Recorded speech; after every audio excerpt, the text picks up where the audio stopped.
You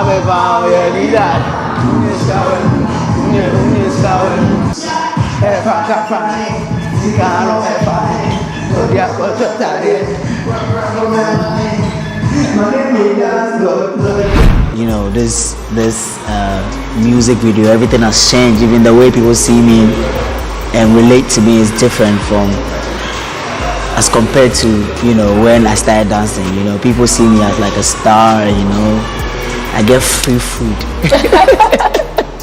Working on the whole Beyonce production and then comparing it to what we do here in Ghana, what would you say is the fastest shoot ever? I don't know what they want. But this whole encounter, has it affected your pricing? Has your prices gone up? To what percentage? 10K and above. Ooh. Wow. Lloyd, will you say you are the best dancer in Ghana?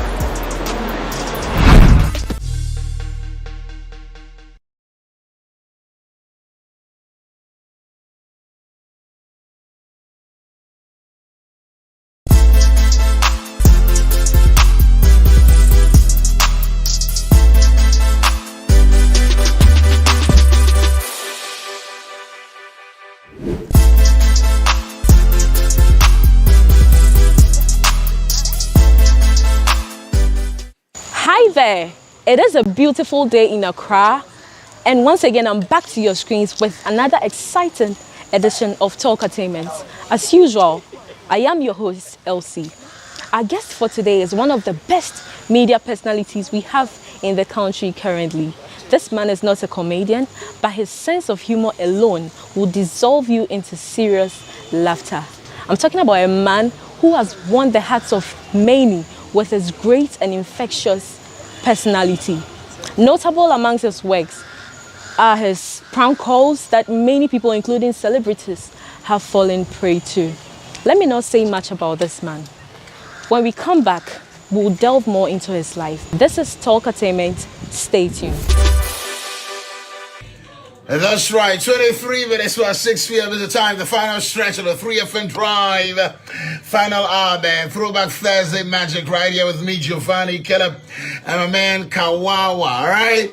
So kudos going out to Sharifa and Mami, our first winners from before the news for 30 minutes, all right? We want to react with the full line, but not yet. Hold on, not yet. We've got 9 more minutes to check out, folks. Big shout-outs going out to your Hollow Israel. Today is your birthday. Akosia Sunshine. Happy birthday to you, girl. Hey, Kia Adobiasa Giovanni, what's up with the head, Charlie? That's rhythm, man. I have here with me Giovanni, Caleb. Yes, Elsie. What's funny? Why are you laughing? Well, you brought forward as I was trying to find. Welcome back. See, I can literally taste the vowels and consonants in your mouth. What were we? To start with. I said now about me, Papa. I did for you. To start with, I don't know what to call you. An MC, a DJ, a celebrity. Let's start from a human being. Yeah. An MC, a DJ, a celebrity, a TV radio presenter. I think a TV radio personality works for me. Yeah. I think the whole celebrity thing, kind of, you feel boxed, you know, and people don't want you to be yourself anymore. You're supposed to behave in a certain way for the cameras only. Nah, Charlie, I know fit. So I prefer the TV radio personality. Okay. Which of your roles gets you more money? More money? Yeah. Oh, that should be TV. Yeah, I think so. How? Well, I mean, people get to pay you for what you do. And of course the MC gigs and other things, brand influential gigs and all those things, but I think TV has a major role to play in all those, I mean, in all that. So yeah, TV for me. Which of the roles would you drop when you're 50? When I'm 50 years? Yeah. I think it would also be TV, because I don't have that much energy to be hopping on the screens. I probably might want to play another role. Maybe not entirely, drop entirely, but maybe be behind the scenes this time, helping out on others, yeah. When you retire, would you consider any other profession in entertainment? Media consults, yeah. I want to do anything media related. Because I'm quite lazy. I'm not one of those guys there to go out of your comfort zone. I beg you, I'm not going out of any comfort zone. Me not this conny. You won't start, you won't hit the studio. I can come and keep myself. Did you hear what I said? Yeah, what? You hit the studio. No. No. So this is it. Not even try to dance, be a choreographer, because I know Oh you're well, good at you know, since I have a dance academy, I want to take that seriously, enroll people like you. But you need to correct your moves. Your dance moves are quite rusty. Why? Did I tell you I don't know how to dance? No. I can even tell from, you see, that's what, it comes to the job. Can you see from your face that dancing is not something you have? You see, it has to come with a lot of training, proper grooming from the experts like me. So you can dance, eh? You do that for us after the show. So don't worry, you prove to us. So there's a ban on noise making. There's what? A ban on noise making and dancing. Okay, yeah, no problem. Yeah. How do you get your gigs as an MC? Do you have a manager or do you consult an agency? Oh, I think it's a bit of everything because yes, I have a management team. Two, we already have agencies we've been working with over the years. So yeah, some of them approach you directly, and also clients do approach you. I mean, this day of social media, just a matter of someone hitting you up on Instagram, Facebook, or hey, can I have your details? I have so and so for you, and I think it fits your brand, or I think your brand can help me promote this business. So I think it's a bit of everything. So can you count the number of events you've hosted in this in the year? last 12 years? This year? 2020. Yeah. Oh yes, less than 20. Less than 20. Including weddings? Well, more than 20. Including weddings, more than 20. But yeah, it's been well, compared to previous years, it's been very slow, but we all know why. So yeah, we give God thanks. Do people approach you for pro bono work? Oh yeah, come on, it comes to their job. In fact, they don't even tell you directly. They invite you to the event, and then when you get there, they give you the microphone. So yeah, people approach you for a lot of free things. This space we do, people still not waking up to the fact that this is what we do for a living. You know, but you know, when you give someone your rate, you go, you know, so people are gradually getting there, but we are not there yet. You're a typical Voltarian. Yeah, 100% to the core. Okay, I even write it. In fact, I did draw. That's okay. I draw away. Were you raised there? Did you school there? I spent all my entire adult life, well, young adult life in the Volta region. I grew up in Denu, Amazing Love School, then Bishop Heman College, then the University of Ghana. Well, University of Ghana is the only reason I'm in Accra. Well, I came to Accra because of the University of Ghana. Like I go bro for water throughout. That's how Volta I am. Yeah. How were your days in JHS? You could easily pass as a class clown. Yeah, were you? I think I was. I think I'm one of those guys who would secretly push his friend to become the class prefect so they don't write my name. So like, don't write my name as part of names. But some way, somehow, I mean, a list without mine makes it invalid. Teacher walks in and they're like, who are those who spoke in class today? They bring their name and Caleb is not there. Like, I don't think the class was noisy today. You know? So yeah, I'm constantly in trouble because of my talkative nature, but that's how I developed my career. So Were you part of the bad boys who always sit at the back? No, not really. In junior high school, I wasn't a bad boy. But you were lashed? Not really. Punished, more like. Not just lashing. I mean, go weed outside. I did a few things like that.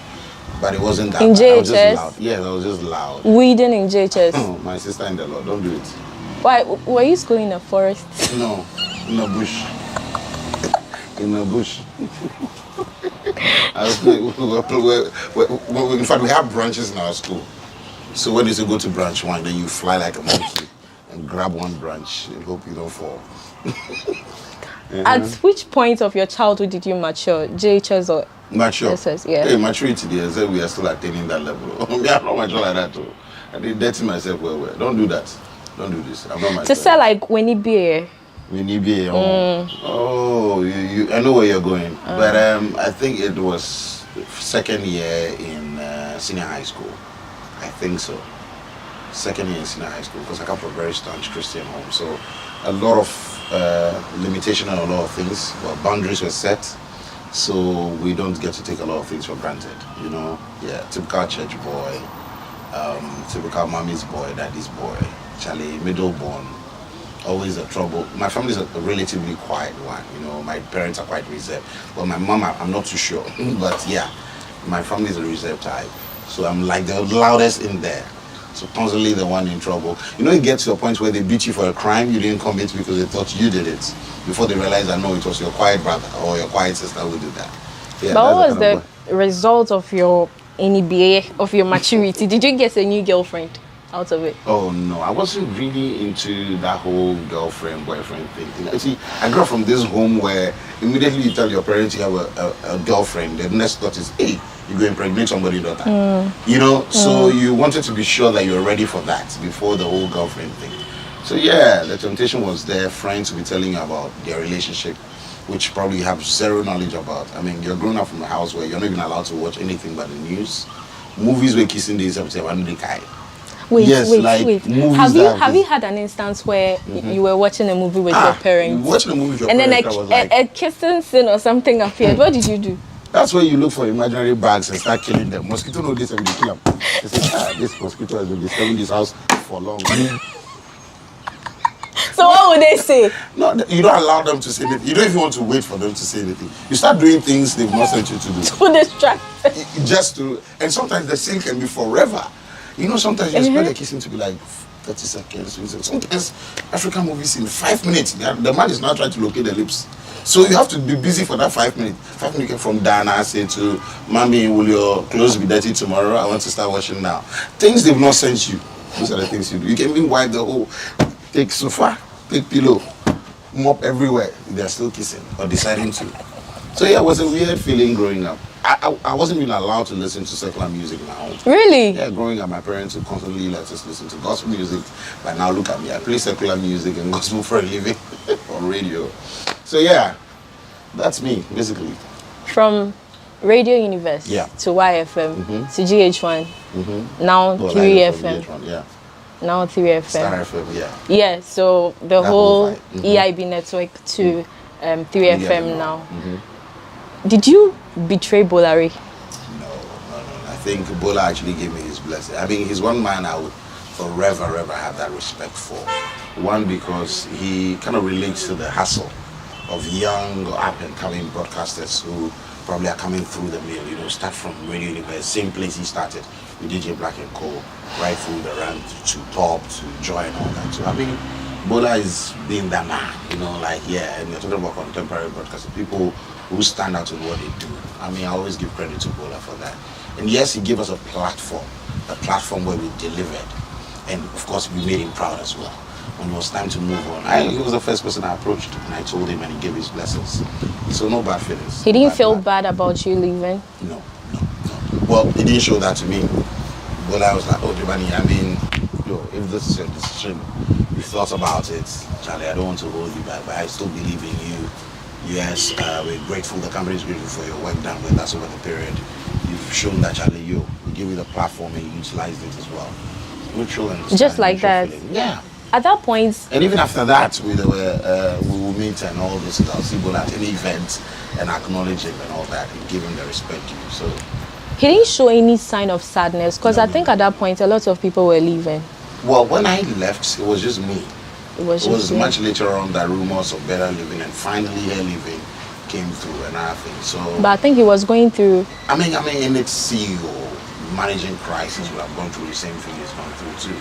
But it doesn't mean he shouldn't respect the decision of his employees or former employees. Yeah. Was it the same story that necessitated you moving from YFM that also applied from you moving from GH1 to 3FM? No. Was it YFM, the same? I gave myself 5 years at YFM, and well, I got to that point where I felt that I needed to move on to newer challenges. And yes, YFM represents the young and young at heart, that youthful space. I've been there for a while. We've done everything from national service personnel right through to programs manager, events coordinator, and all those things. And I felt that, hey, I needed a new environment, new bars.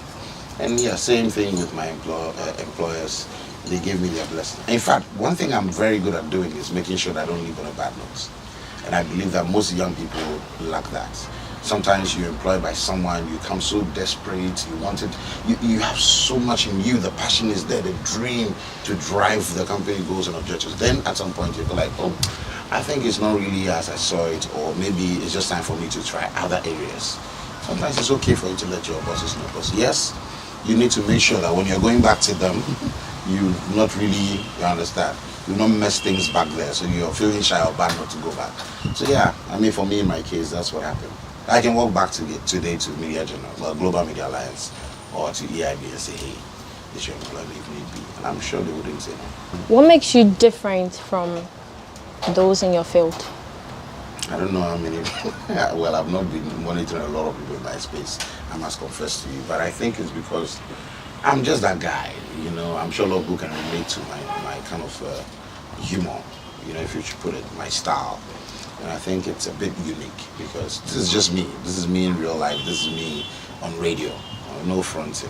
And I think my listeners, my viewers deserve that side of me. So basically, that's it. That's it. Just unique. Stand for something. I'll stand for it all the time. So you don't look at anybody doing the same thing as you and you feel, okay, this person is stepping up his game more than I am? Oh, no. I hardly pay attention to that. Well, this space, one disservice you can never do yourself is to be swayed of what others are doing or be swayed of what you're doing. Because one, focus plays a key role. For you to focus on what you're doing, give it time to grow, trust in the process, plays a vital role in the brand you're building or where you want to reach or what you want to arrive at as a talent. But what do you have that you think others don't have? I can't say. I can't say it will be too harsh or unfair for me to say this is what you're running at. I think the listeners or the viewers will be the best of that. But what do you think the listeners think you have? I don't go around asking, sorry. I don't. They say, hey, Giovanni, you make me laugh with your dance moves. And I don't handle compliments too well. I don't know what to say. Oh, I mean, you made Jimmy Bisa. The same direct up and down now, baby, you must say wiper, screen wiper. That's it. But I don't know how to handle those things. So yeah, just give that simplified laughter and move on. On this note, let's take a break. When we come... Whoop a break, oh, hey! Allow me. On this note, let's take a break. When we come back, we delve more into his family and his social life. Don't go away. Let's still talk entertainment.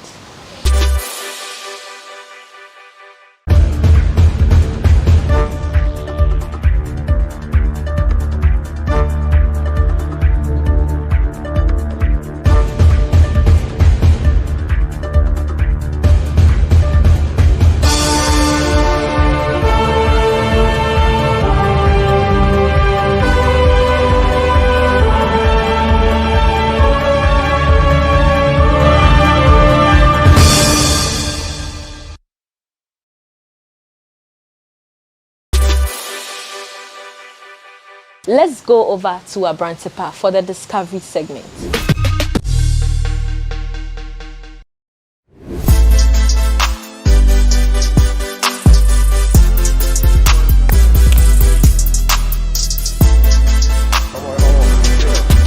What's up, yeah? Welcome to the Discovery segment on the Talkatainment. My name is Benefo Boabin. As usual, you can call me Abrantepa. And today we're hanging out with the Kumericans. Why Kumerica? Like, what's the background to it? Yeah, Kumerica because our lifestyle really represents America. Mm-hmm. You understand? But that doesn't mean we are bringing America to Ghana. No. But you are mending the positive lifestyle of Americans, you know, into the music side of your career. Oti Kumerica, the music side of Kumasi. Also about the movie side of Kumasi, you Kuma Udo. You see, also about the music side of Kumasi, so that's Kumerica. But you never see any music in Kwa. You involve all the arts into it. Into the arts and entertainment of Kumasi. Okay. And you are in Kumerica. I see.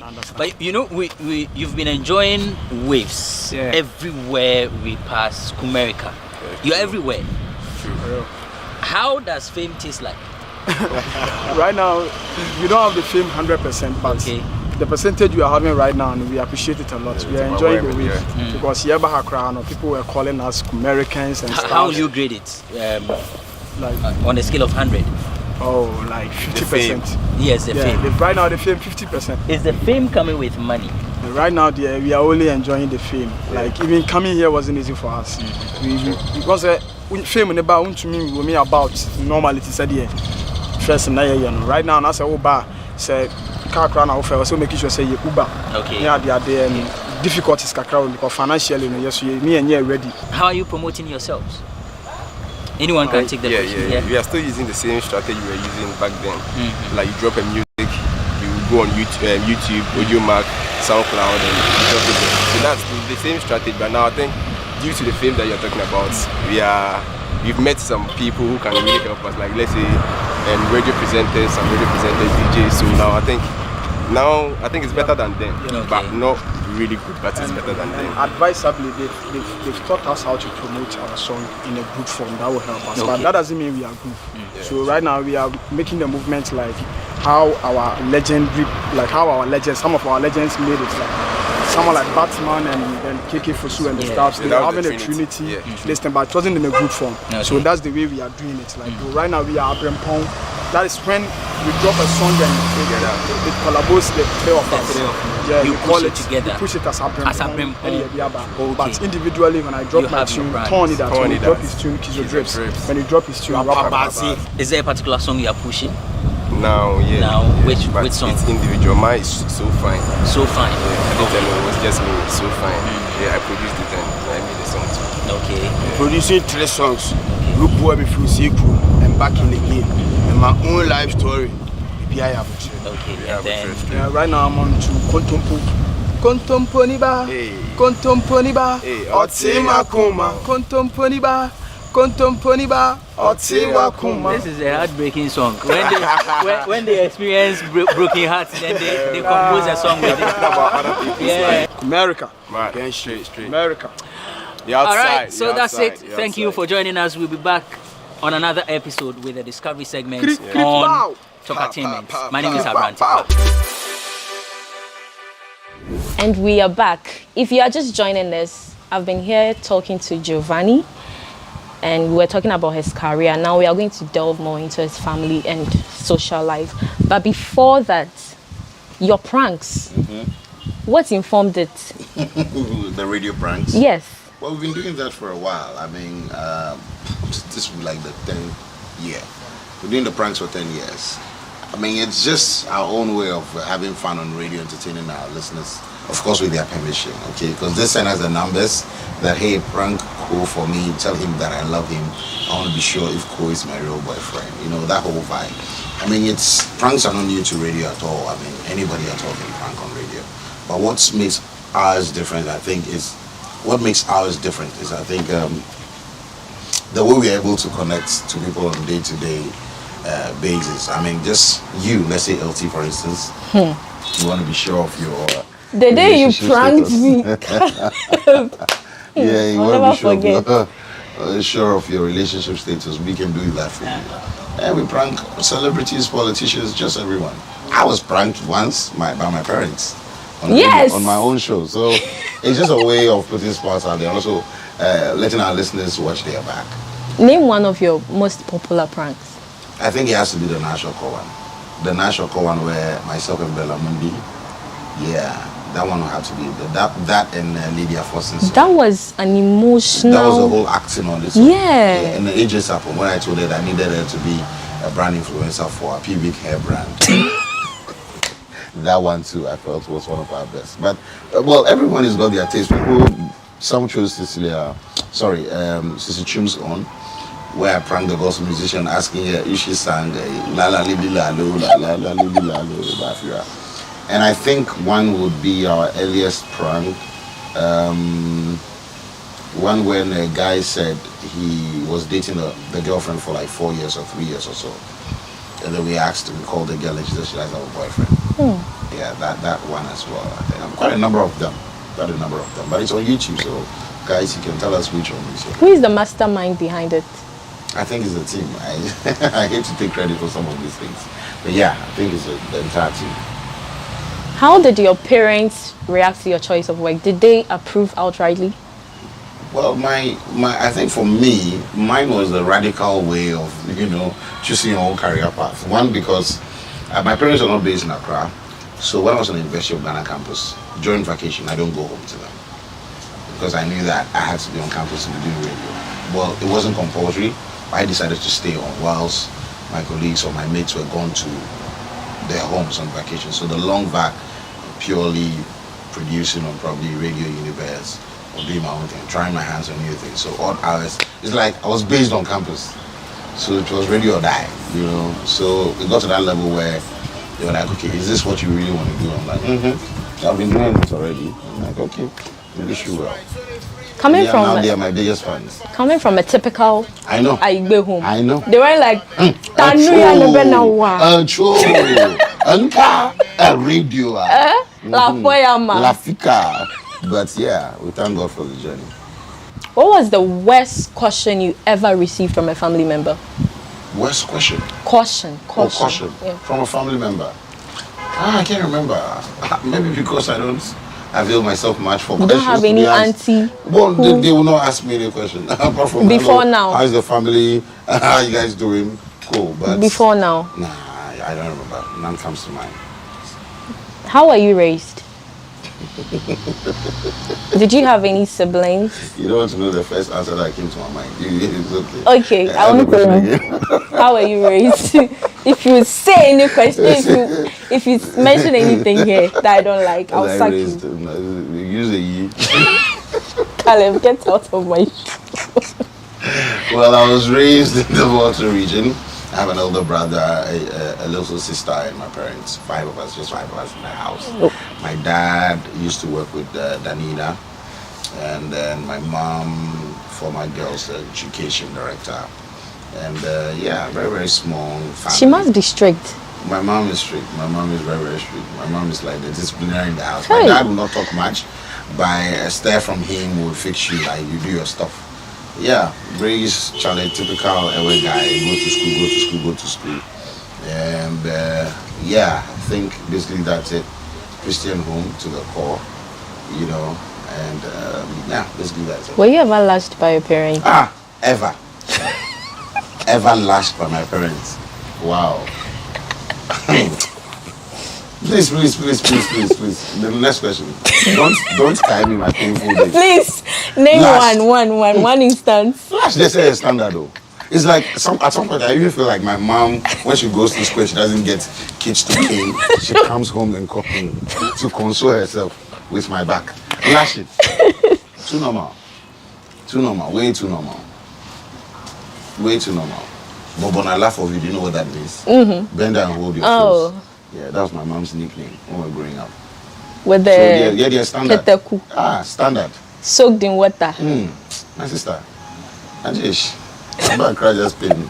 Go ahead. You're married with 2 kids. Yeah. How did a ladies' man like you make such a decision? A ladies' man? Yes. With a single dress, a ladies' man. Of forget that hype. Go and see my throwback, then rephrase that. Wait, we'll come to that. Ladies' man. I've never been one. I don't think I'm one. I've always been a one guy kind of person. A one girl kind of person. And yeah, my wife and I met randomly at Accra Mall. I was looking at YFM then. And then Charlie, from then on, we born picking 2. Boy and a girl. Okay. Did you kneel before proposing to her? Kneel? Yeah. My proposal to my wife was the weirdest thing of all time. In fact, up to now, she's like, I have to do it again because I did it over the phone. Big man. I did it over the phone. She wasn't in Ghana, so I did it over the phone that we're getting married on our birthdays. So her birthday is on the 29th of May. My birthday is the 27th. We got married on the 28th. So the 3 days back to back, yeah. Which of your kids is showing your traits? None. Well, I think my daughter is loud, the firstborn, but the guy is quite chill. It's maybe early days, he had 9 months, but he's really quiet. Loves to observe things, but my daughter is loud. Yeah, shouts like that. Would you want any of them to follow your footsteps? I mean, I honestly have no control over well, let me rephrase. I am one of those who believe in allowing your children, based on the grooming you've given them, to be mature enough to decide on what they want to do with their lives. All right, I'm one of those people who, honestly, just want my daughter to be whatever she wants to be, man. So provided we'll be there to give her the support she needs. If you are there, and your son walks up to you and goes like, "Daddy, please, I want to be gay," what would you do? So I mean, what would I do? Interesting. So the thing is, one, I honestly believe that in as much as parenting has no formula, no handbook to go by, or no one size fits all, what you inject in your kids at their very early stage, the things you expose them to, has probably a key role in molding them to become the responsible adults you want. I mean, yes, if after all this that I've done humanly possible to raise a fine gentleman, he decides to sway off, so be it. But if with all the training you're going to get at home, or what I was given, you decide that, oh, okay, I want to do this, I want to do that, we'll give you the full support. Will you disown him or something? Disown him, saying, you know, be me born. You prayed before. So you prayed before. Can he wake you up, don't he come slap your face and say, Daddy, I just don't want you to sleep and go back to the playground before? No. This only, I think it's those who do that. I don't know what it's been for, what the story is, the back end story, but it's not something I encourage. I don't subscribe to that at all, actually. So you'd be happy seeing your How do you son? change someone disowning them then? It's like now you've given them liberty to even do more of the things you don't want them to do. That means you're putting so much more pressure on society rather than you containing it at home. I don't think it's the best thing to do. I don't subscribe to that. If you see hungry pictures of you from way back. You target hungry pictures. Wow. Yeah. Interesting. What comes into your head? Well, it motivates me so that I don't, from 10 years from today, look back at my pictures now and go like, I haven't achieved much, you know. And also, I cannot give God all the glory because it's not been a smooth journey entirely. 12 years. Some of the pictures, Will you keep quiet? 12 years doing this thing. Yeah, I swear, there's one I saw. If you see your jaw. Hopefully you don't project it, Charlie. Like anvil. Like I'm using it to crack content. And your trousers. I'm sorry, but I can't stop. Listen to that. I knew it was a bad idea. Sit down. Let me just interview yourself. God, GD, calm down. Be calming down. You guys called me. No, but I mean, like I mentioned, Charlie, I'm sure you also have your throwback that you don't really want to throw back. I do, but it's not as bad as yours. Back to Facebook to delete them, But we all have our story, and I just thank God for mine. Yeah. How do you foresee the future of the Ghanaian entertainment industry? We still have a lot to do. Let's not kill ourselves. But I also believe that we've come a long way. I mean, right now, you don't want to call African giants and in this space and include us, even though we still have a lot to learn. I mean, I think the business side of the show is where we are lacking more. You know, we still believe strongly in the old ways of doing things. People are not really looking at the money aspect, the monetary aspect of show business yet. Still, but Charlie, we're getting there. I just honestly hope and believe that we need to be more united, especially in our voices. I mean, we're not a united front. We are able to advance our concerns or things we want, especially our movie space. We should be better than what we were now. It's like it's taking a nosedive now. We're trying to revive it again. Usually it doesn't come easy, you know. So I honestly believe that we'll get there. We still have a lot to do, and we need a united front. But currently, what do you think we are lacking? You see, I honestly get frustrated sometimes talking about it because it's as though we all know the problem, but we don't have a solution to it. It's as though we keep marking time where we should be marching forward. It's as though those who are at the helm of affairs, once they get there, they forget to implement some of the things they've discussed themselves with their peers at grassroots. So all that comes in, and I think we also need to show the rest of the world, the rest of Ghana, that we are more serious than we think. Because right now it's so easy for anybody at all to break into this scene because nobody checks your certificates if you're entering into this business. So it makes politicians that are intelligent. What value are you bringing? What are you adding on? So we need to be taken more seriously. I mean, they can only do that when we appear serious from across fronts. Yeah. Finally, what will be your advice to people who want to be like you? Charlie, I always say that, I mean, you have everything it takes to be you, all right? Comparing yourself to one person or maybe getting inspired by another is not entirely bad. But getting stuck to that image, trying to model your ways around that person's shadow, you forever remain under the shadow of the person. Create your own unique path and Charlie, there's breakthrough. You get, that's what I know. A lot of us have heard that. Some people get easily discouraged when they hear the no or that you're not fit for this. I was once told I don't have the face for TV. I told this joke before. People thought I was once told that, oh Charlie, but your face, well, Giovanni here, we here for radio, but we know sure so you make ready for TV. They are probably right because I don't find like that. But at the end of the day, when you keep pushing and forging ahead, you go make up. And these days, luckily, we have social media and its impact. Charlie, utilize it. I'm always telling young people that Charlie, utilize social media. Create your own fan base, your own following, and cash in. all right, do influencer gigs. If it's food business you're interested in, you see that a lot of people are already doing their food business. Nothing is wrong with you creating your food blog or food channel where you review all these foods. And Charlie, tell people where the freshest or the jummest watch it be. I understand. But if it's makeup tutorial, a lot of people are learning a lot of things off YouTube these days. And they're schooling others. I mean, there are so many opportunities out there for you. Just make sure you get your numbers and convert that into raw cash. Because Charlie, today's world, everybody's too busy for excuses.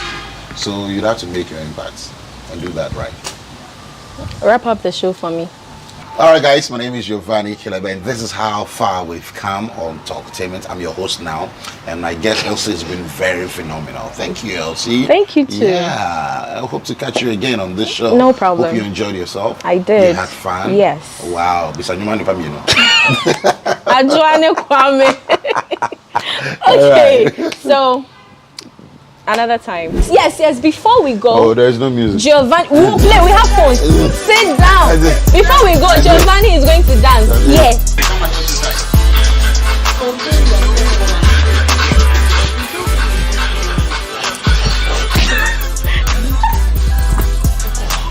Hey.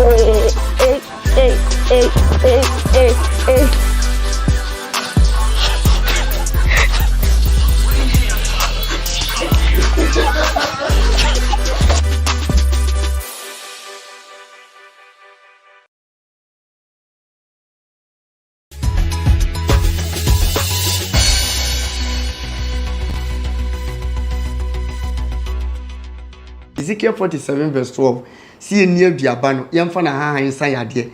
So ubi ye beifua yare we ye the year back to sender. Hey. Ubi tormentil, ubi pese or sell life. Oko wenima enko we ayasa man we say. One problem ma ebi before ye wo ayasa de no. Yan church sade we see we ya solid them. Inti asole baby betna solid them won ma be bompa ya ye fast na wenya solution to the problem solved. Bema ebia wenya syphilis no treat ye yare ne ko but ni penance no entimi anye large te se ne net ye abeye kete we.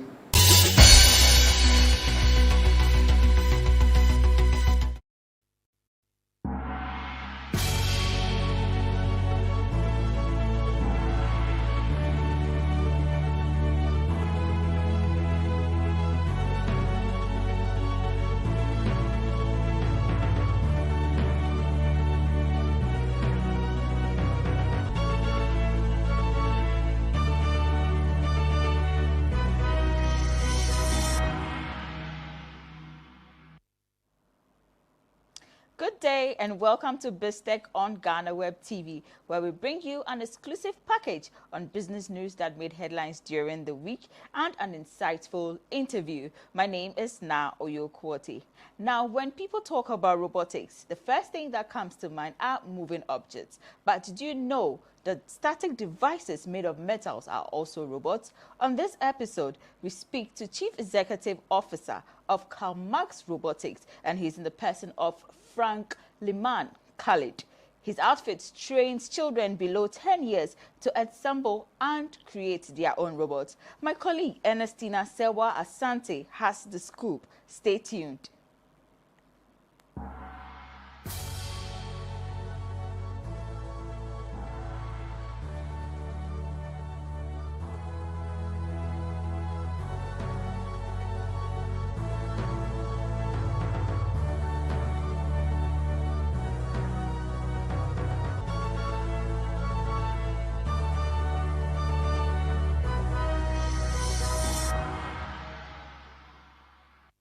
I personally haven't witnessed anyone assemble robots before, and I know you watching this video haven't too.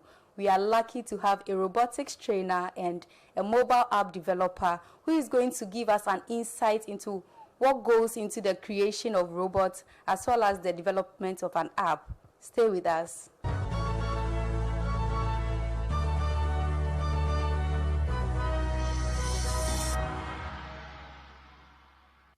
Hello, Frank, and welcome to BizTech.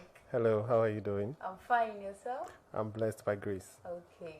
You are into robotics. So, in your view, what is a robot? So basically, we teach our kids to. That's one of the first things we teach in our robotics club. A robot is an electronic device that is programmed to perform a specific task. So a robot can be in the form of a human. That's what we call the humanoids.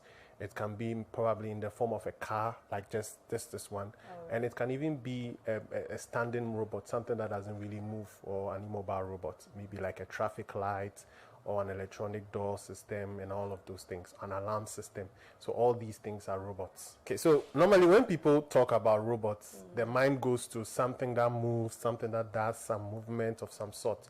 But you can have static devices as robots. The definition of the robot is any electronic device that is programmed.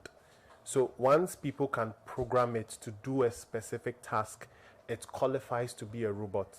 Okay, I wouldn't want to go too much into the technicalities, but when something is programmable, it means you can give it a set of instructions to follow. That's through the programming and the codes and all of that. So that is I think the underlying definition of what the robot is. So it comes in different forms. You know what the banks use when you open the door automatically opens. Even those sanitizers where you pass your hand and then the automatic sanitizers, they are all forms of robots, but it just depends on the level of development or the advancement of the robots. Oh, okay. So what are the components of robots? So we have something that we call the microcontroller. Let me just show you this. Okay, so when we talk of a robot, this is how we teach our students, the kids, 3 major parts of the robot. So we have the first part, that is the microcontroller.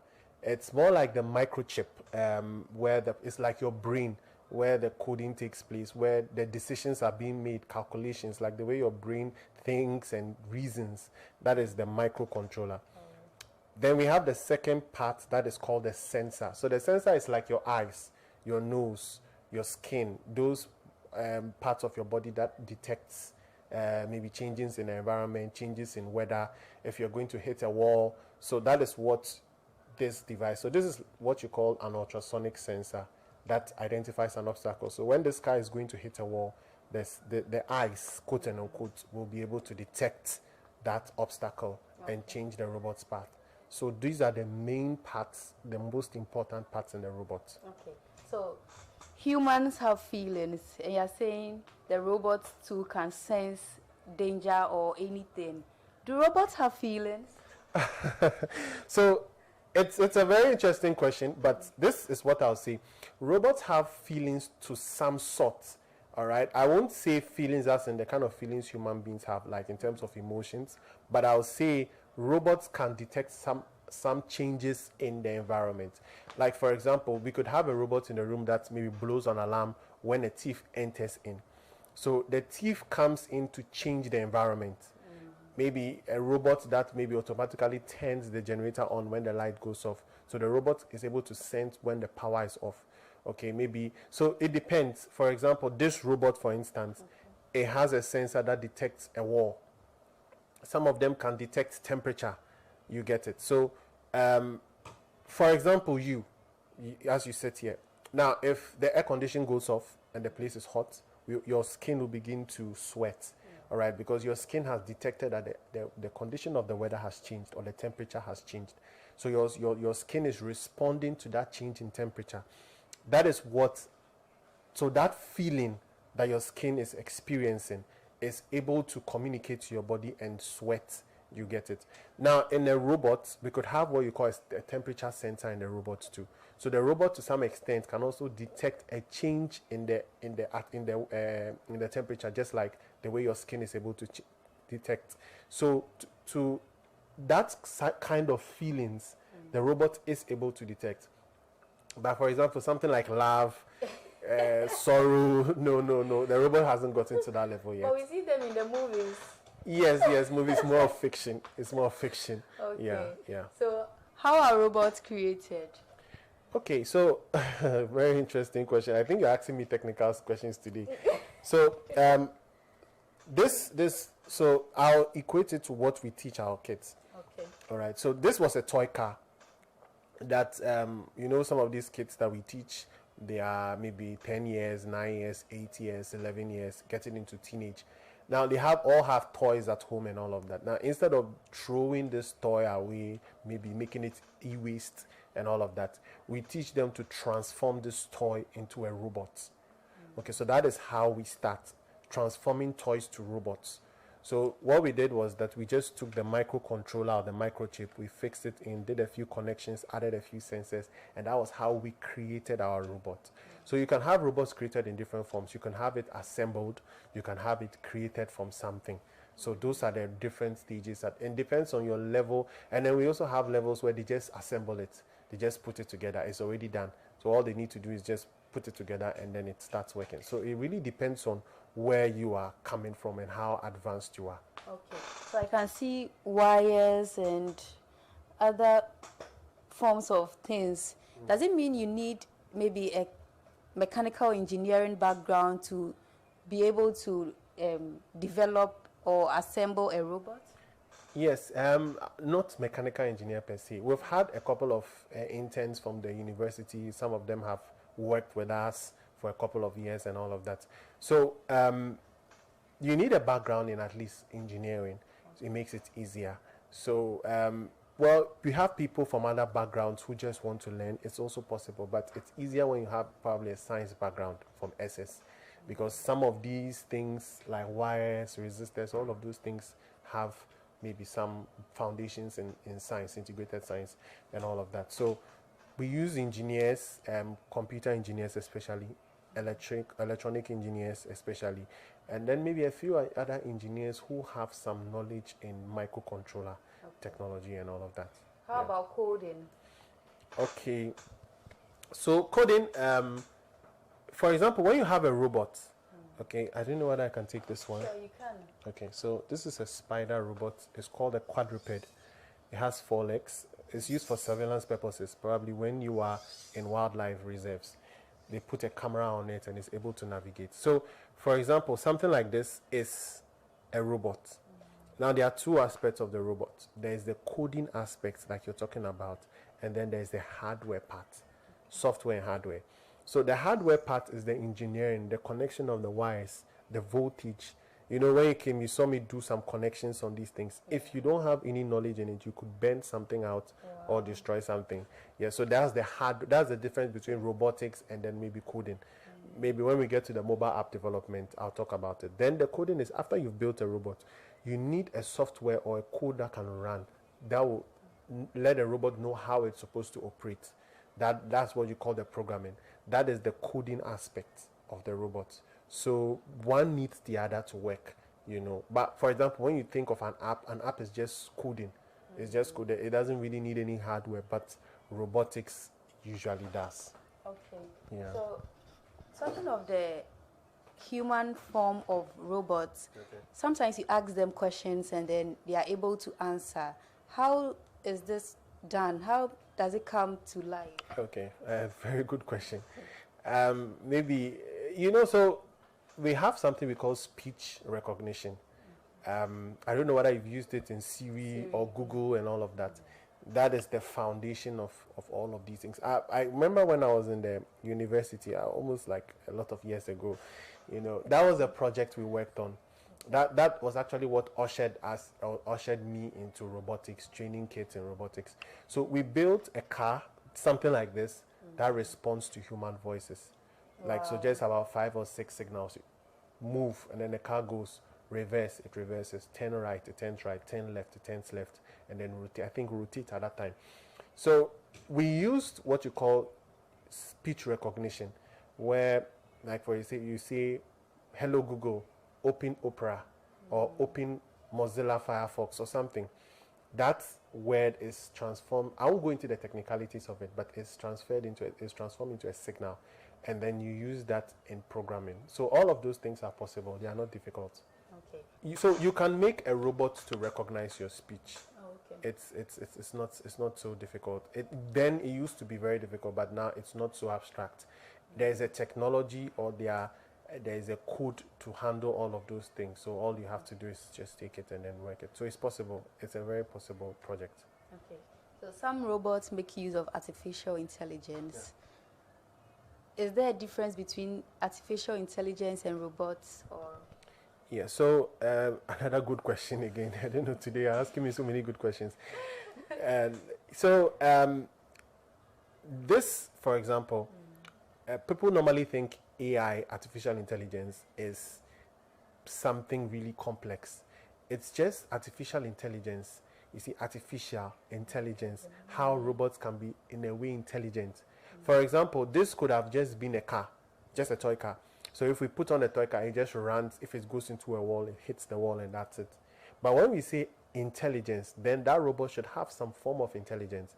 For example, you like this, if you're going to hit a wall and you see, you turn you won't go, if there's a ditch somewhere, you won't just fall into it. Yeah. So that component or that intelligence is what we put the artificial type of it in a machine. So a machine is not just a machine, it's able to sense things. So the way this robot is able to detect, this sensor, ultrasonic sensor, is able to detect an obstacle and change its path and move in another direction. That's what makes it AI. AI can come in different forms, okay, but it just makes the robot in a way reason, not just a machine, but it reasons and knows that there's a ditch here, there's fire here, there's this here. Those are the kind of sensors that are used. That's what AI is about. And they are all programmed by humans? Yes, they are all programmed by humans. Okay. So do you share in the assertion that in few years to come, robots, first it was AI will take over the world, activities of humans.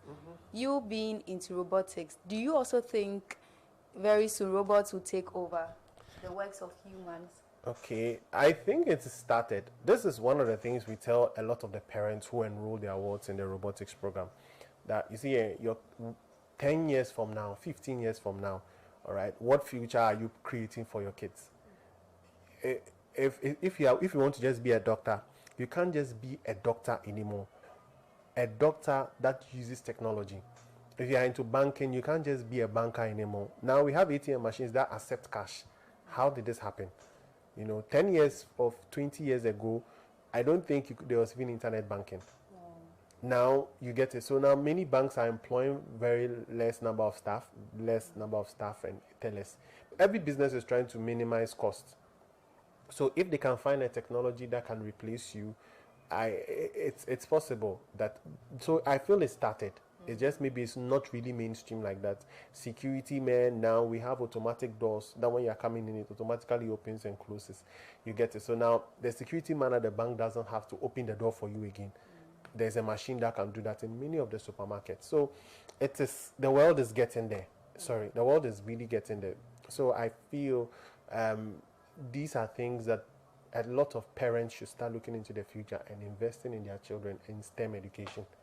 I'm trying to picture how robots will take over the educational sector. How is that possible?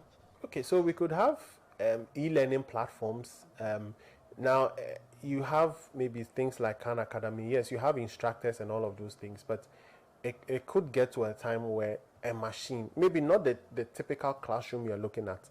Now, e-learning is a thing now. Yes. Yeah, so it could be a robot or a machine behind the scenes that is doing the instruction. If it's coding, robots could be doing training, maybe not 100%, but to some point. Okay, to some point. That students take an exam, teachers don't need to mark papers anymore. The thing automatically calculates their scores and results and all of those things. So it's not just maybe a robot like this, but we're looking at a whole system of technology, whether it is software, hardware, robots, web, is taking over a lot of things. So if you want to be an architect, you have to have a background in technology, coding of some sort.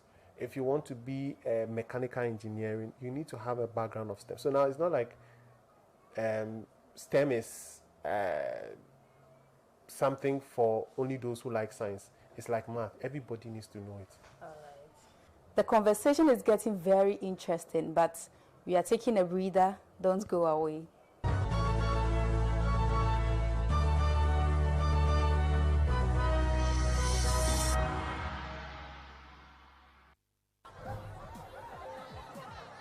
Powers and principalities. There's so much fire. Tragedy. Osha rubbish dump collapsed. It's going to be fun to see how those unfortunate escape.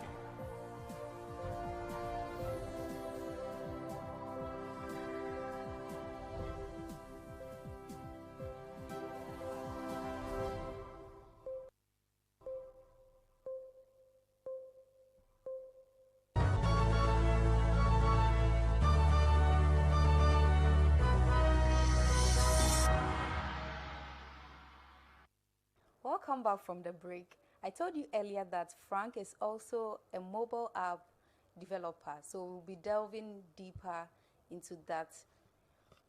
Now, tell us, how do you create a mobile app?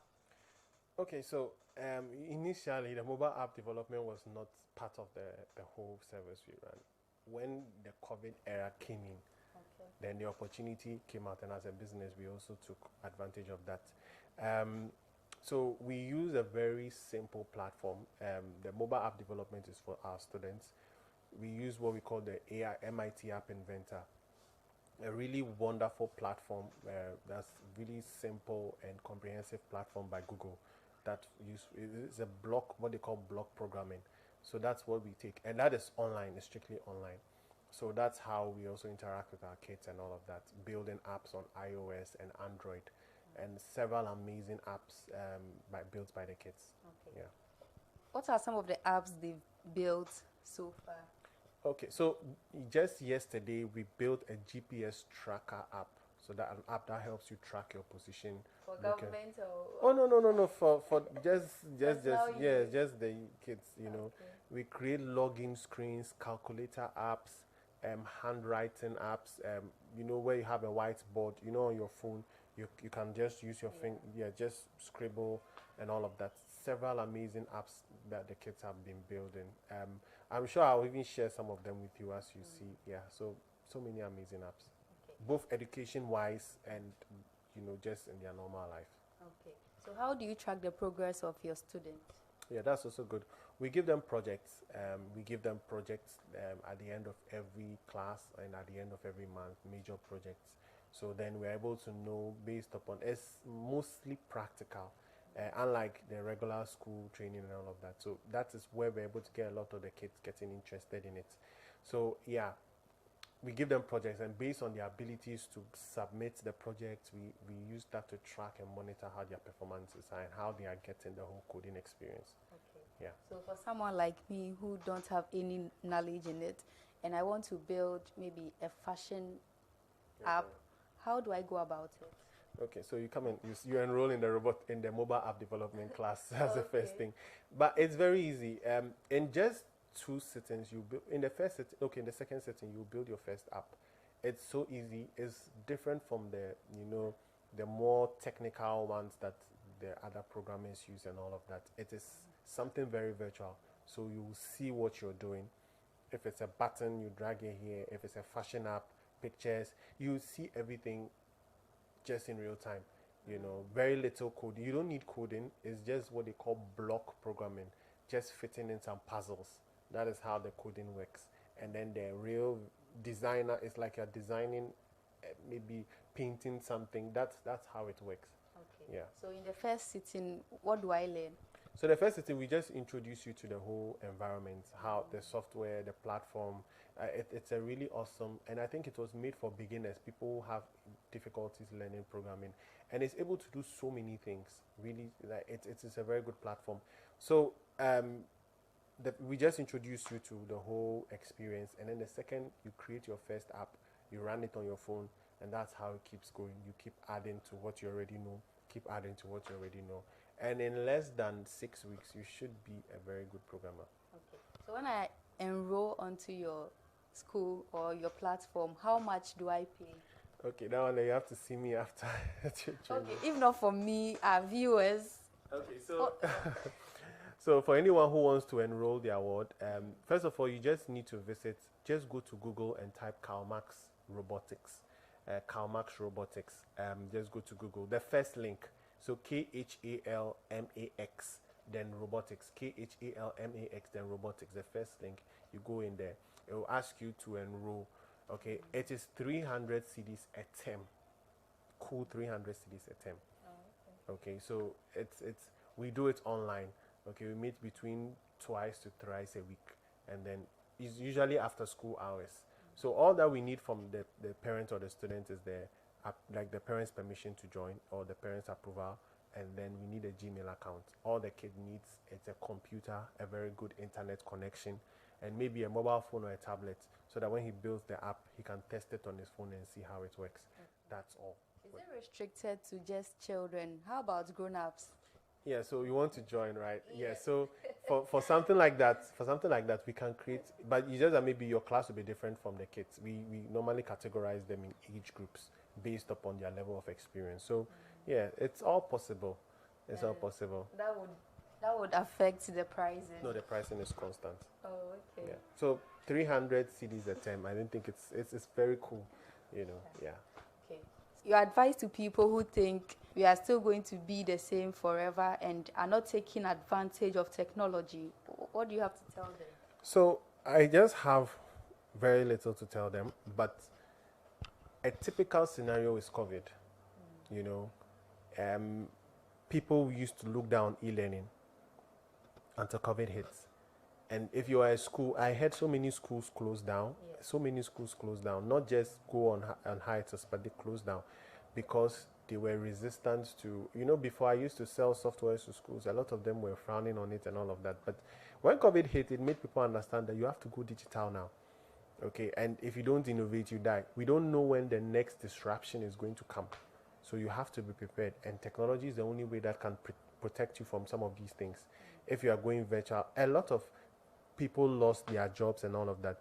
For example, when I was doing robotics in the schools, we were using physical training and all of that. When COVID hit, we didn't know what, like, you know, on the onset, we didn't know the lockdown came. Then the idea came, why don't we move digital, virtual, e-learning? If not, I would have also been out of business. You get it? So if you don't embrace certain changes that are coming, a time will come you'll be out of the system. That's why you have a saying, you either innovate or you die. You die out in business. So that is my advice to institutions, companies, and all of that don't want to go to. You can't survive for long in the system. You've heard it all from Frank, and as he said, it's either you innovate or you die out of business. So upgrade yourself with the advent of technology and personally grow yourself and your business. This has been the edition of BizTech on GhanaWeb TV. My name is Ernestina Sewa Asante.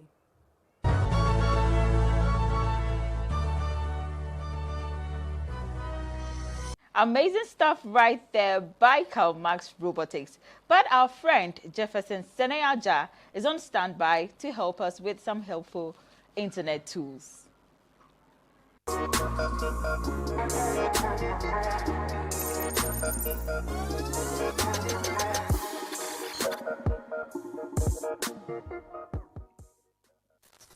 Hello there. My name is Jefferson Seneyaja from After Music. This week on Tech Bits, I want us to talk about remote working tools. These are tools that help us to connect to another computer without the main computer being on the same network. Now, I'm going to numb it down so that you don't run away. Remote working tools are good because it helps us connect to another computer. Now, you can have a friend or a relative that can call you and tell you, look, I'm having a problem with my computer, but I don't know how to do this, or hey, I'm trying to fix this spreadsheet, I don't know how to do it now. You can easily do a video call and you can easily look at the person's screen with a video call, but there's an easier way of working that way. You can actually remote into the person's laptop, that's the word, remote into the person's laptop, whilst sitting right in your home and actually still on from your laptop. And they are great tools which has been around for years now. And we're going to go through this series of remote working tools that will help us actually still function and still get to help each other out throughout the years. So let's get to it. So the remote tool for this week is called Teamviewer. Teamviewer is an industry standard software that has been there and is used professionally for some time now. The spelling is Teamviewer, that's Teamviewer. It's very, very simple, Teamviewer. It's for remote access and remote desktop connection. So we just go to the website. That's teamviewer.com. is the first thing that pops up. Remote access and support. Now, a lot of you, those that are new to this software, might get all confused. Don't worry. There's a home version. There is one that can be used for free. You don't necessarily have to buy the full version of it. And it's now available for private for free for non-commercial use. For those that check it out and actually want to use it for companies, it's available for a whole set of subscription packages that you can pass on to. But since this is for remote work for home, you can just go and click on the download button, and it will give you the options whether you want to download the free trial or the pilot trial, and there you get a pop-up to download it. Once you download it, it's in your tool. I already have Teamviewer in my account, so what I'll just do is I'll just bring it up, Teamviewer, and that. And how it works is very simple. Your partner also gets the same software, so your partner has a copy of it, you also have a copy of it. Every computer that has a Teamviewer has a unique ID number and a password. So once you are connecting to someone's computer, you ask for the person's ID number, and you click on connect, and you ask for the person's password, and they connect. Once you click on connect, it connects directly into the person's laptop, and that way you can be able to help the person out or even see what the person is saying.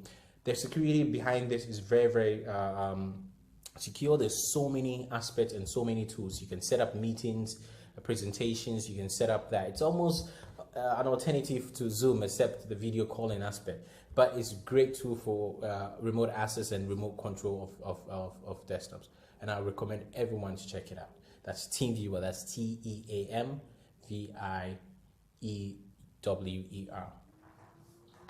So that's it for this week. Next week, we're going to learn more about remote working tools and see how effective they could be. I'll see you again next time. Bye for now.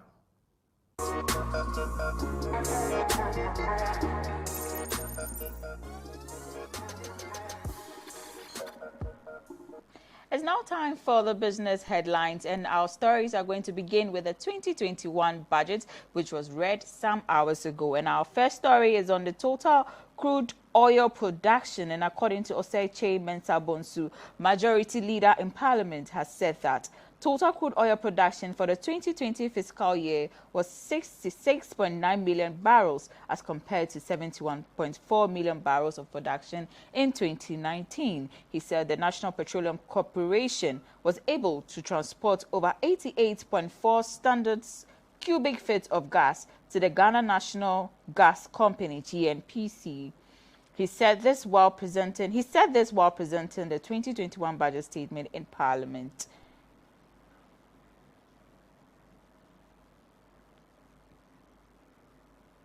Yeah. It's not coming.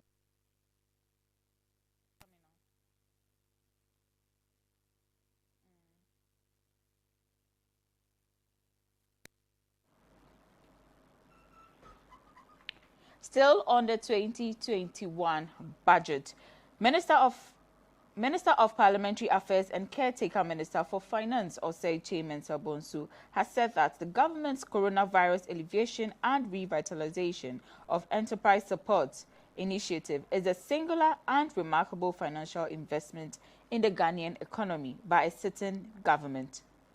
Presenting the 2021 budget statement and economic policy on the floor of Parliament on Friday, March 12, 2021, Mr. Osei Mensah Bonsu, who is also MP for the Swami constituency, said the Obatampa program in the wake of the coronavirus pandemic is meant to cushion Ghanaians and businesses against the adverse economic effects of the virus. He said the 100 billion investment into the Ghanaian economy is meant to revitalize the economy that has been undone by the global pandemic and put it back to pre-COVID-19 levels.